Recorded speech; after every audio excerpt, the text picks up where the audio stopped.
ya, berbohong itu lebih utama daripada logika.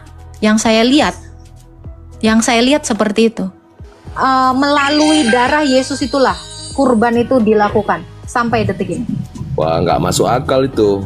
Maka Yesus dalam keilahiannya satu di dalam Bapa yang adalah Allah. Jadi yang Tuhan di sini siapa? Yesus atau Bapa? Iya. Luar biasa para apologet gencar dalam menyampaikan kebenaran firman Tuhan sebagai bentuk daripada pembelaan terhadap iman Kristen. Karena seperti yang kita tahu bahwa banyak orang tidak suka terhadap penginjilan kekristenan. Kalau dulu kita menginjil dari rumah ke rumah, itu dikatakan kristenisasi. Lalu kemudian kalau kita berbagi pun dikatakan kristenisasi oleh karena Indomie. Sekarang adalah penginjilan melalui media sosial, itu sangat-sangat dipermudah. Namun juga tidak berhenti iblis untuk bekerja mencoba untuk menghapus akun-akun para apologet yang memberitakan Injil. Ada bahkan sampai melaporkan apologet Kristen hingga masuk penjara. Tapi kami gereja YouTube tidak pantang menyerah, mati satu tumbuh 1000. Mari kita terus berdoa dan dukung teman-teman apologet Indonesia supaya terus menyuarakan kebenaran firman Tuhan. Saudara juga turut serta dalam memberitakan Injil dengan membagikan video-video yang ada di channel gereja YouTube. Nah, seperti apa dan tanggapan dan respon daripada saudara-saudara kita apologet dalam penginjilannya? Mari kita simak sampai selesai video ini.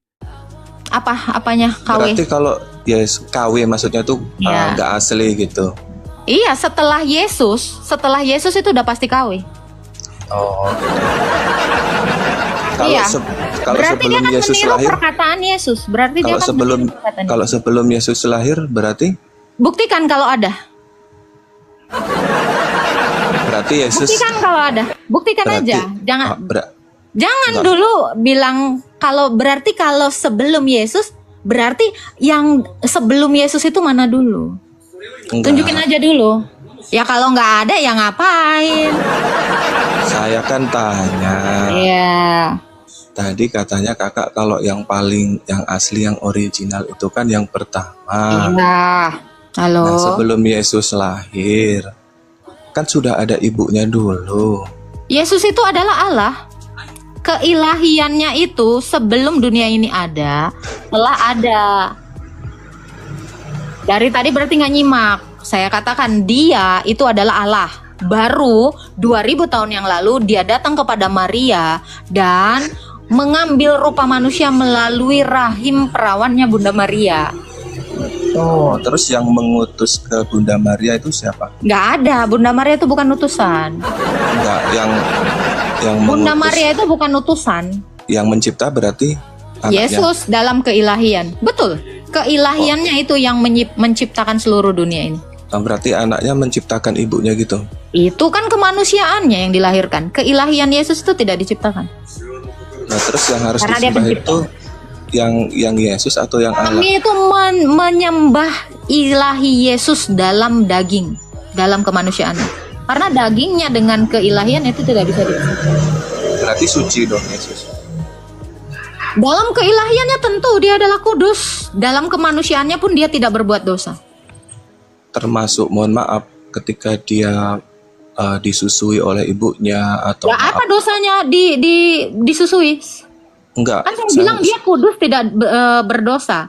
Kalau kamu merujuk kepada suci tidak berdosa, perbuatan dosa apa yang sudah dilakukan? Enggak, yang dimaksud suci itu apakah termasuk Yang bagian dari dimaksud tubuh suci adalah dari semua tubuh Yesus? Gini bang.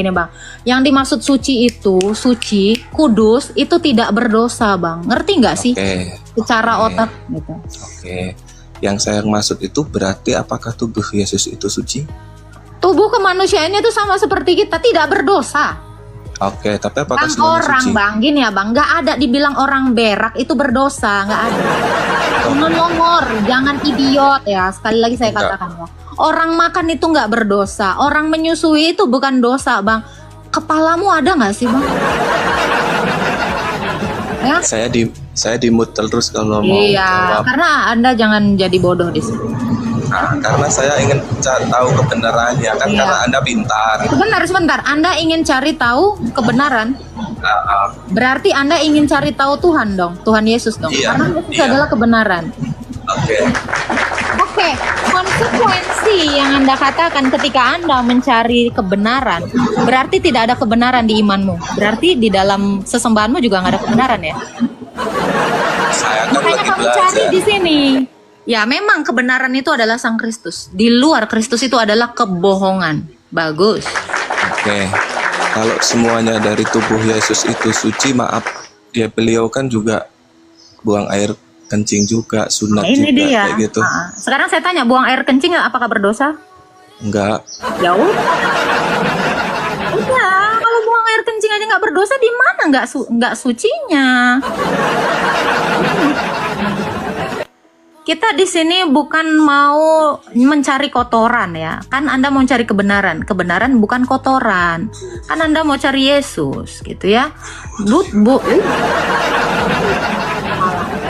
Tapi thank you ya Bang ya, Abang udah mengatakan Anda mau cari kebenaran.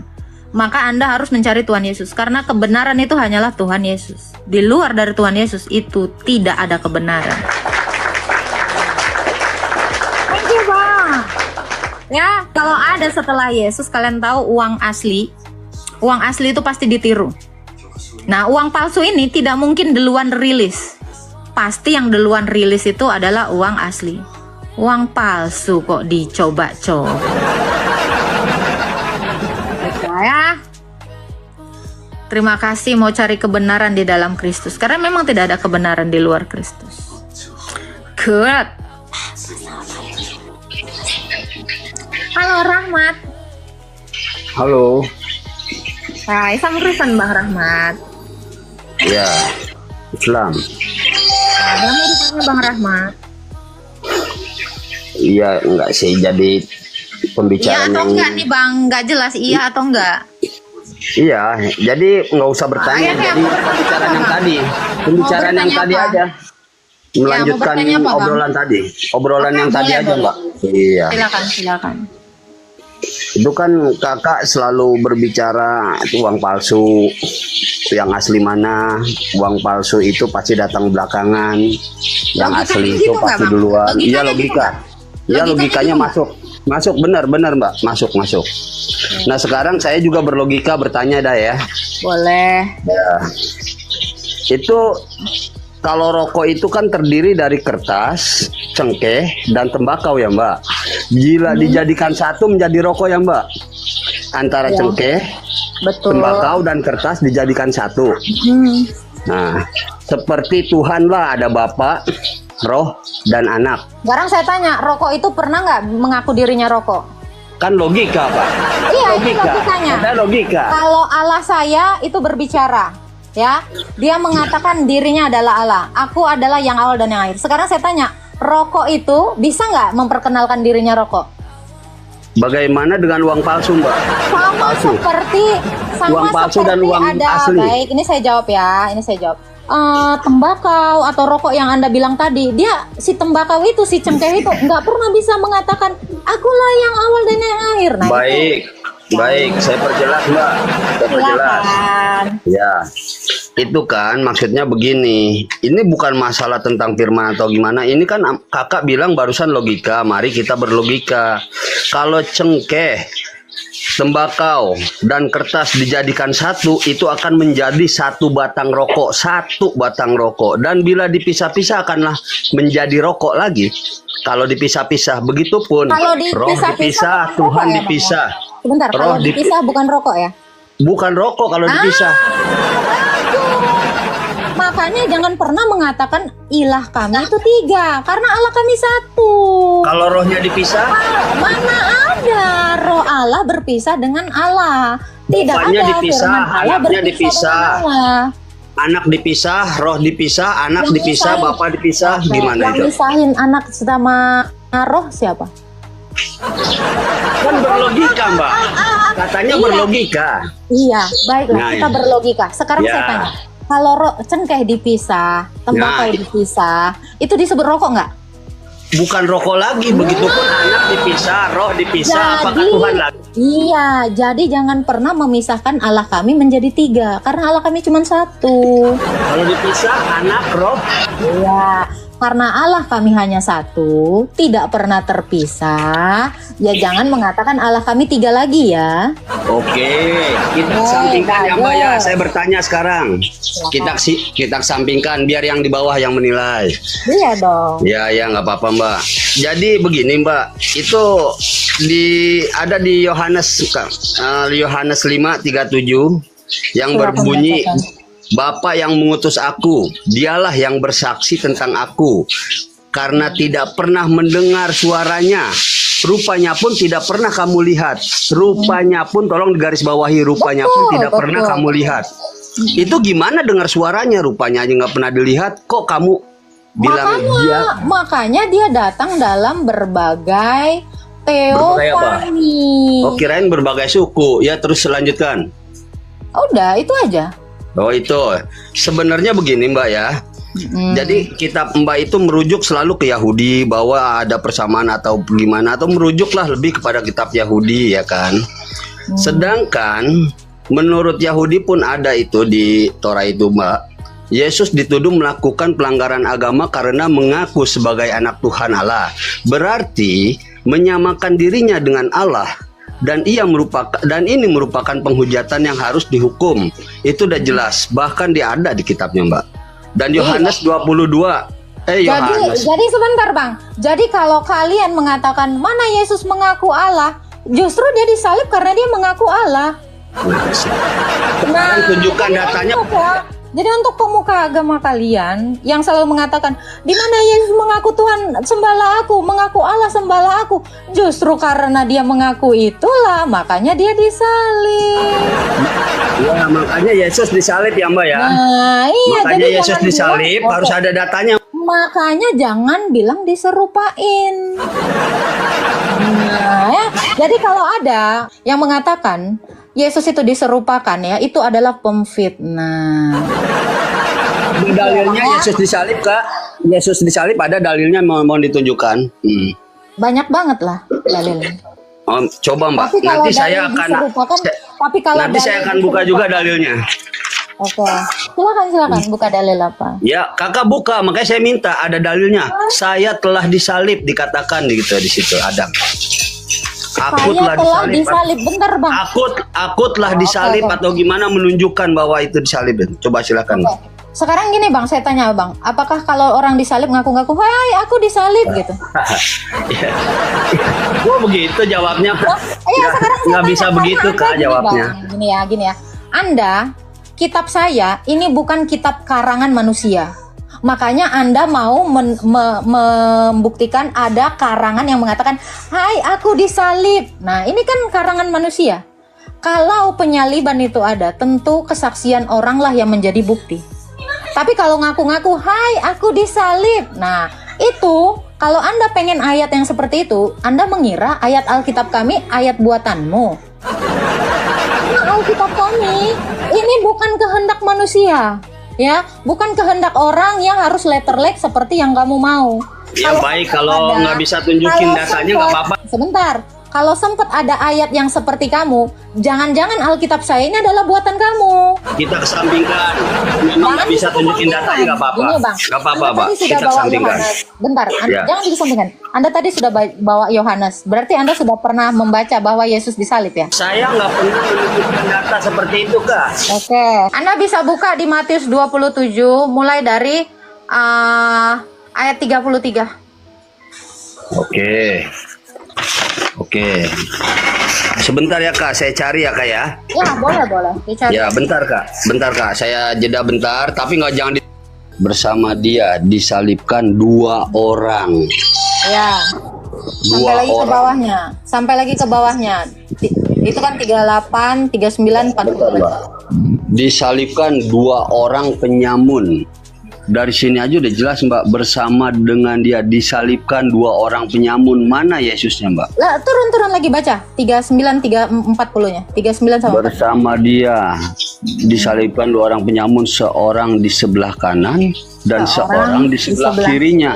Lalu 39-nya baca lagi. Orang-orang yang lewat di sana menghujat dia dan sambil menggelengkan kepala mereka berkata, "Hei engkau yang mau merubuhkan bait suci dan mau membangunnya kembali dalam 3 hari." Lanjut lagi. Jikalau selamatkanlah dirimu, jikalau engkau anak Allah, turunlah dari salib itu. Berarti dia di atas Jikalau salib. engkau anak Allah, turunlah dari salib itu. Demikian juga imam-imam kepala bersama ahli-ahli Taurat, ya kan? Dan tua-tua mengolok-olok dia dan mereka berkata, ini di mana? Coba tolong jelaskan, Mbak. Apakah Yesus menyatakan dirinya disalib? Itu yang saya pertanyakan. Kan kamu Apakah tadi Yesus disalib? nih, tadi sebelumnya statement kamu dia mengaku anak Allah, ya kan? Nah, ya kan? Dia di situ disaksikan banyak orang disalibkan. Terus Anda Ya. apa? Ya. Jadi yang disalib ini 2 orang, Mbak. 3 orang lah kan bersamanya. Ya 3 orang Ada 2 malah. orang. Saya bilang agak sedikit 2 orang, Mbak, malah 3 orang. Loh, jadi 3 orang yang disalib. Yesus 1, 2 orang di sebelahnya. Gimana sih? Ini kan disalibkan 2 orang. Disalibkan 2 orang. Bersama disalib. dengan dia toh? Bersama dengan dia. Baca nggak? Ya. Ya, disalibkan 2 orang. Iya, disalibkan bersama dia 2 orang. Dibaca lagi Bang. Aduh, blow on-nya luar biasa ya. Ini kualitas yang nggak jelas ya kayak gini loh. Iya tahu, Mbak. Bersamanya dengan dia. Maksudnya ini yang disalib 2 orang penyamun kan. Nah, bersama dengan dia. Ini maksud saya tertuliskah jelas di situ Yesus disalib? Itu, Kak, tertuliskah disalib? Jelas. Ini kan beda, Kak. Beda. Bahasanya beda ini sebenarnya yang saya pertanyakan. Sekarang saya tanya, kalau bersama dengan dia ada 2 orang disalib, dia disalib nggak? Bersama dengan dia ada 2 orang lagi disalib, itu dia disalib nggak? Anda kayaknya sekolah aja ya dulu ya. Ya, ini sangat menjijikkan orang-orang yang sudah menggunakan logika, tetapi pura-pura goblok karena mau diserupakan. Oh, umbi-umbian apa segininya ya, ininya ya. Mau mencari kesalahan ya. Ini saran saya, Abang cari dulu data, ya. Cari dulu data di abad 1 yang mengatakan dia diserupakan. Itu aja tugas Anda. Bersama dengan dia ada 2 orang disalib.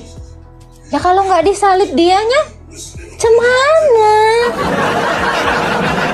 Kualitas kalian ya, kualitas kalian itu ketika kalian mau mencari-cari olok-olokan ya.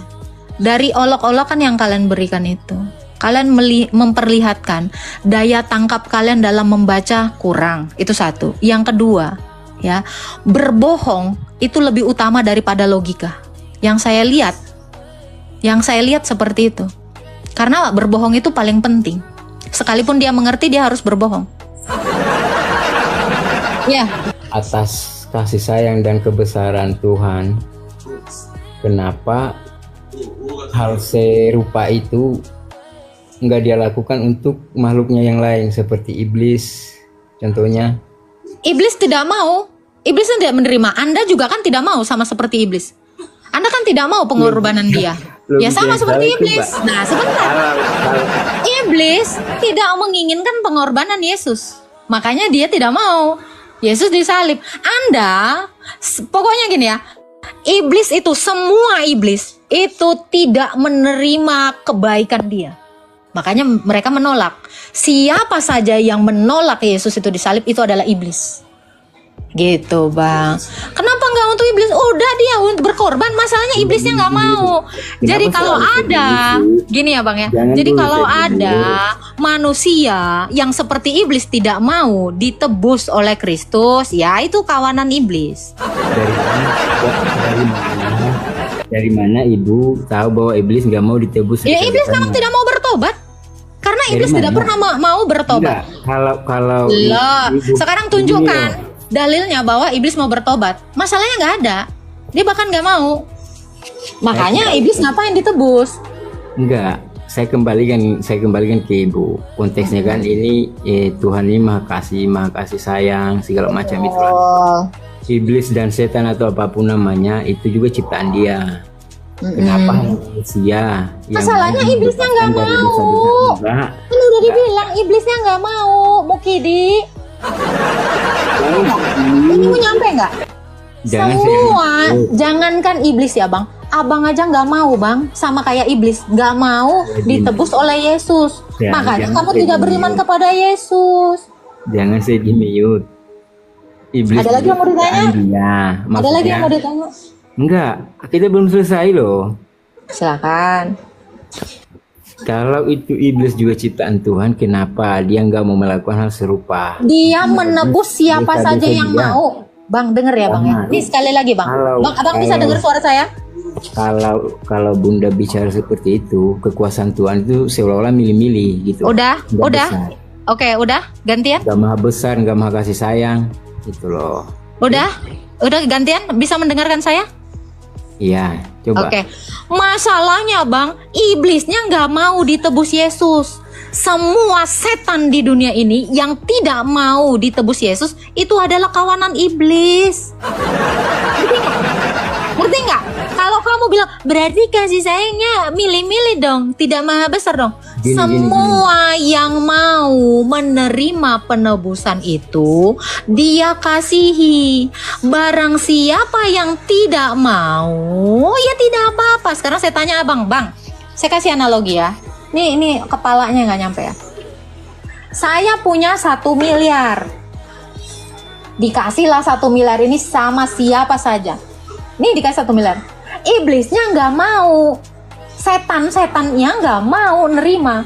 Terus kau bilang, aku nggak kasih sayang sama iblis. Wong dia nggak nerima kok. Gimana? Enggak, Bang. Ini Tuhan Yesus ngasih setiap orang tuh 1 miliar. Itulah keselamatan itu. Dikasih nih, ditawarkan ini. Namamu akal, tapi lu kayaknya nggak punya akal ya bang ya. Oke? Itu memberikan semua kepada semua masing-masing 1 miliar. Nah ada setan yang nggak mau nerima. Terus kau salahkan Tuhannya. Sama seperti kamu akal sehat. Tuhan Yesus itu sudah menyerahkan nyawanya sebagai tebusan untuk kamu, tapi kamu nolak. Jangan selalu itu. Oke, saya boleh ngomong. Nah, udah akal kau dulu kau pakai. Ya, jadi pengampunan atau penghapusan dosa itu hanya bisa dilakukan melalui kurban. Dari Adam jatuh ke dalam dosa, Allah juga melakukan kurban.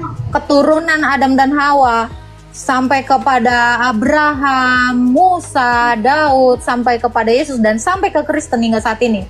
Kami itu bisa diampuni dosanya melalui kurban. Kurban kan banyak. Kurban apa ini? Kurban ayam.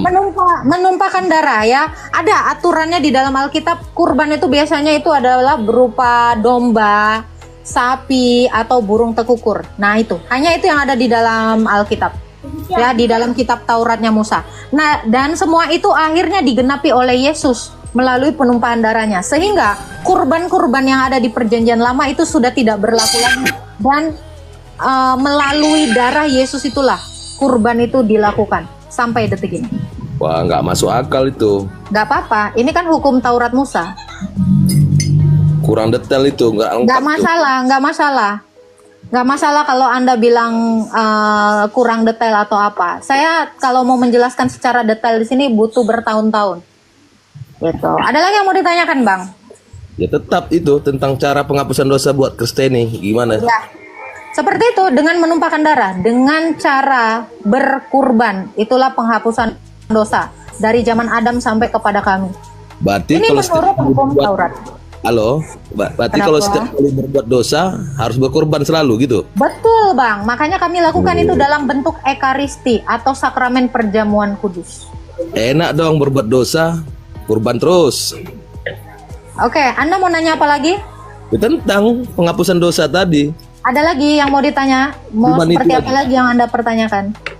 Berarti kalau makin banyak berbuat dosa berulang kali tetap ada Oke, sama seperti seorang anak bikin salah terhadap orang tuanya.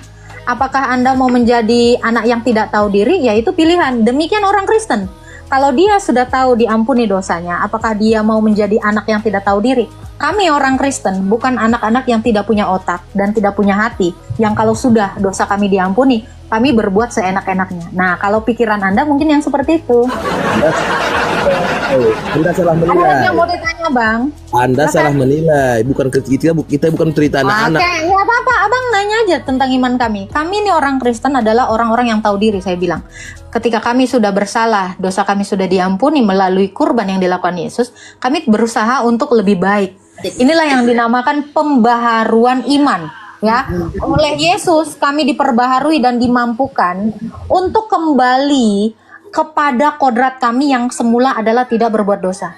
Jadi, ketika kami tahu cara berterima kasih terhadap Tuhan kami akan berusaha untuk tidak berdosa. Oke, sekian Bang Anwar. Anda kan tidak tahu lagi mau bertanya apa, tapi malah bernarasi kan, wah enak sekali. Anda kayak anak kecil ya. Ya, jadi kalau Anda merasa iri, enak sekali orang Kristen, masuk Kristen Bang. Wah, Anda sudah tahu. Sebegitu bersyukurnya kami dikasihi Tuhan Yesus, karena Allah kami Maha Pengasih ya. Tidak seperti ilah-ilah lain yang tidak pernah mengasihi dan tidak pernah menunjukkan kasih-Nya. Wah, jadi kalau kalian tidak dikasihi oleh Allah kalian, ya itu derita kalian. Kalau pengen enak kayak orang Kristen, dikasihi Tuhannya, ya masuk Kristen. Wah. Nah, saya salah satu orang percaya, cuman support aja untuk live ini dan sekaligus mau bertanya buat Kak Selena ya. Apa sih pentingnya buat kami umat Kristiani untuk menjelaskan gitu kepada orang-orang kenapa kok kayaknya kakak rajin banget gitu jelasin tentang iman Kristen. Kenapa? Karena diperintahkan oleh Tuhan Yesus kami memberi pertanggungjawaban iman. Itulah yang namanya apologetika. Kita harus memberitakan ya, perintah Yesus, kita harus memberitakan kebenaran itu kepada seluruh makhluk, termasuk makhluk-makhluk goib yang di bawah ini. Itu yang pertama. Gitu, dan kami harus, ya iya dong. Soalnya ada beberapa yang mau dikasih tahu, ada yang bebal nggak mau dikasih tahu. Masa sih tugas kita untuk Nggak apa-apa. Hamba lah yang menyembah, artinya hamba lah yang harus berkorban untuk Tuhan. Hamba berkorban untuk Tuhan, Bang. Logikanya, Bang, hamba nggak bisa berkorban untuk Tuhan. Kenapa? Karena hamba itu tidak mampu. Yang bisa berkorban itu adalah Tuhan. Karena yang lebih tinggi lah yang bisa menjadi korban. Kalau yang lemah menjadi korban ya gimana logikanya, Bang? Ya maksudnya bagaimana mungkin Logikanya yang kuat lah yang berkorban, bukan yang lemah berkorban, Bang. Ini kan suatu pelesian dalam berlogika. Tidak. Coba sekarang saya tanya Bang, mungkin nggak anak berkorban demi bapak? Di mana-mana bapak selalu pengen berkorban untuk anaknya toh. Ini dalam kemanusiaan aja gitu kan. Aku mau menggantikan dia lah sakit, janganlah anakku yang sakit. Bang, di mana-mana bukan yang sakit Bang berkorban untuk yang sehat. Logikanya adalah yang sehat lah yang berkorban untuk yang nggak sehat, gitu Bang.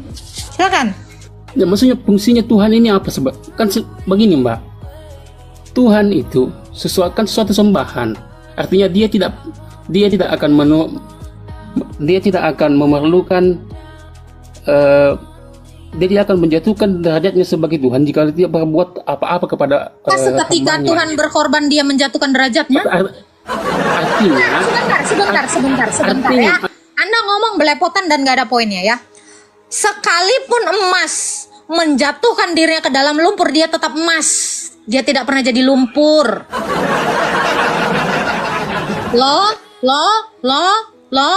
Longor. Bukan logika kah seperti itu? Kalau Tuhan merendahkan dirinya menjadi hamba, itu tidak menjatuhkan kodrat dia adalah Tuhan. Kembali ke pembahasan awal tadi Mbak, tugasnya hamba adalah menyembah untuk Anda, Tuhan. Oke, Anda bertanya aja Bang. Anda bertanya saja, saya syiar agama saya. Silakan, karena narasi Anda semuanya kosong dan logika fallacy. Silakan. Nah, maksudku begini, untuk apa Tuhan berkorban untuk hambanya? Karena hambanya tidak mampu, lemah. Karena berarti yang tidak mampu.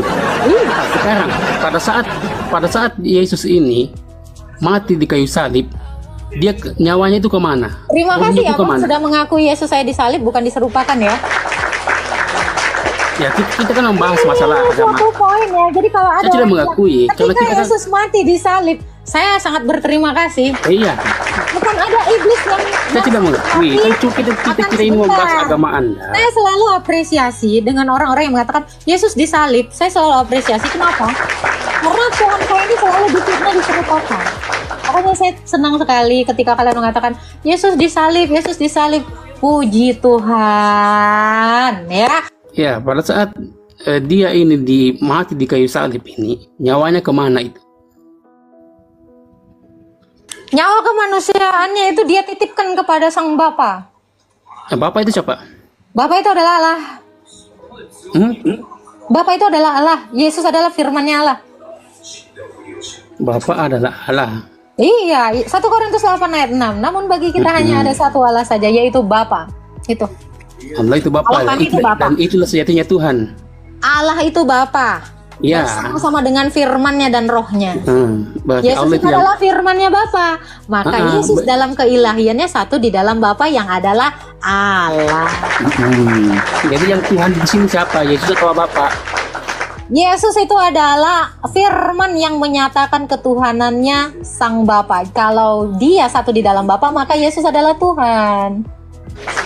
Yesus adalah firman yang menyatakan ketuhanannya Bapa.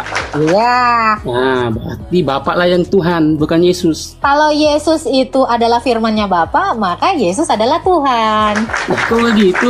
Iya dong. Karena suara saya yang menyatakan tubuh saya, suara saya adalah manusia. Karena saya adalah manusia. Tidak mungkin Agatha itu cuma tubuhnya aja. Maka suaranya, nafasnya itu juga Agatha. Demikian Allah kami yang adalah Bapa. Firman-Nya pasti Allah, rohnya pasti Allah. Itulah Tritunggal. Nah, berarti Yesus ini bukan manusia. Yesus ini manusia dan Allah. Karena firman itu adalah Allah. Yohanes 1 ayat 1. Tunggu Mbak, firman itu apa dulu? Artikan lebih firman Firman itu itu apa? adalah kenyataan diri Allah. Perkataan Kenyataan? Allah. Perkataan? Perkataan dan penyataan Allah. Oke, perkataan dan pernyataan Allah. Berarti Bukan dalam Allah, bentuk Bang. Bukan Allah, nggak ada. ya Bapak lah maksudnya. Iya, Allah. Ya, berarti firman itu dalam bentuk kalimat begitu ya? Firman itu adalah terang karena Allah itu terang. Maka firman-Nya adalah terang. Dasarnya di 1 Definisikan Timotius dulu. 6 ayat 16. Definisikan dulu Mbak, firman itu Yohanes apa? 1 ayat 9 dan 10 terang. Definisikan dulu firman itu apa? Kan Anda tadi Firman mengatakan itu adalah bahwa firman adalah penyataan dan pernyataan diri Allah. pernyataan diri Allah. Berarti dalam bentuk Penyataan, dengar dulu. Penyata. Berarti yang menyatakan, membuat jadi nyata.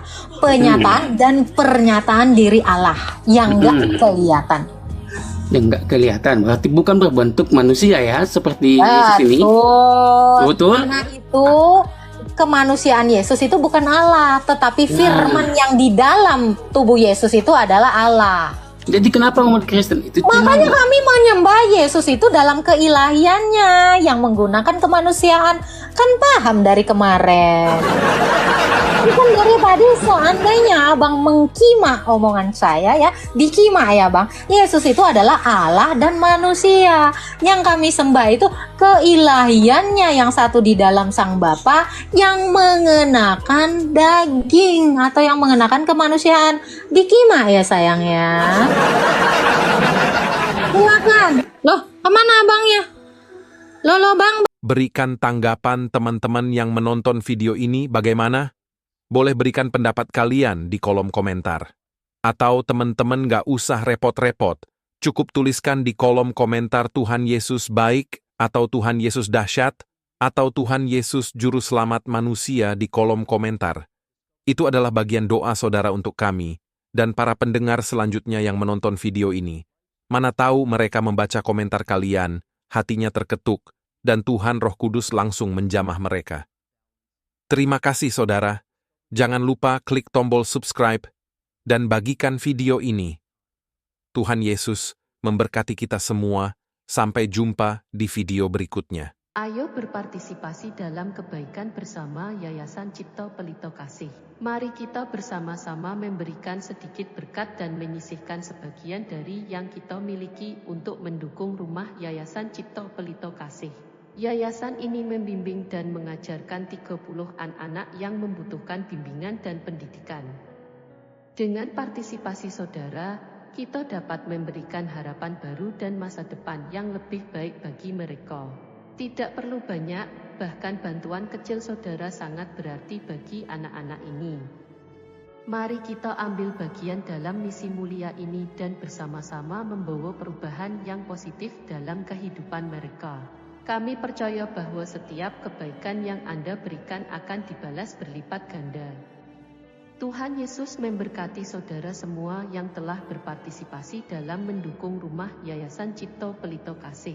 Saudara yang mau mendukung pelayanan misi kami untuk terus bisa mengumandangkan penginjilan Sentral Kristen Indonesia, bisa melalui Bank Rakyat Indonesia 0421 0100 4996 560 atas nama Sentral Kristen Indonesia, dan bisa melalui QRIS ini. Silakan scan barcode QRIS ini melalui mobile banking saudara. Tujuan dari pelayanan misi ini adalah untuk menjangkau banyak jiwa di pelosok-pelosok desa yang rindu untuk mendengarkan firman Tuhan, dan untuk kegiatan apoleget yang menjalani penginjilan ke desa-desa untuk bisa terus mengabarkan kabar baik di seluruh tanah Indonesia. Selain melalui media sosial YouTube, kita tetap terus bisa menyuarakan kabar baik secara offline.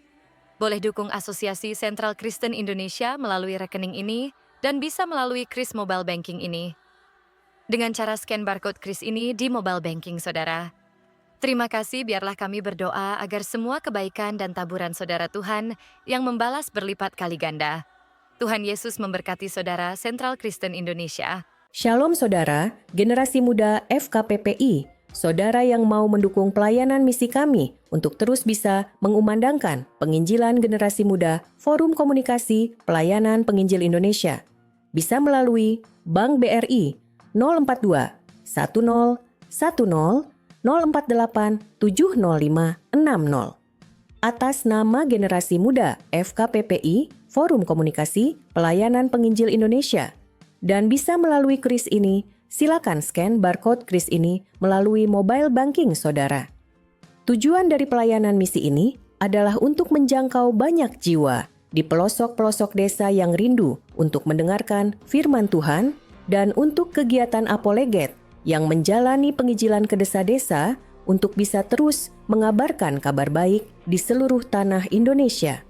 Selain melalui media sosial YouTube, kita tetap terus bisa menyuarakan kabar baik secara offline. Boleh dukung asosiasi ini melalui rekening ini dan bisa melalui KRIS Mobile Banking ini. Dengan cara scan barcode KRIS ini di mobile banking saudara. Terima kasih, biarlah kami berdoa agar semua kebaikan dan taburan saudara Tuhan yang membalas berlipat kali ganda. Tuhan Yesus memberkati saudara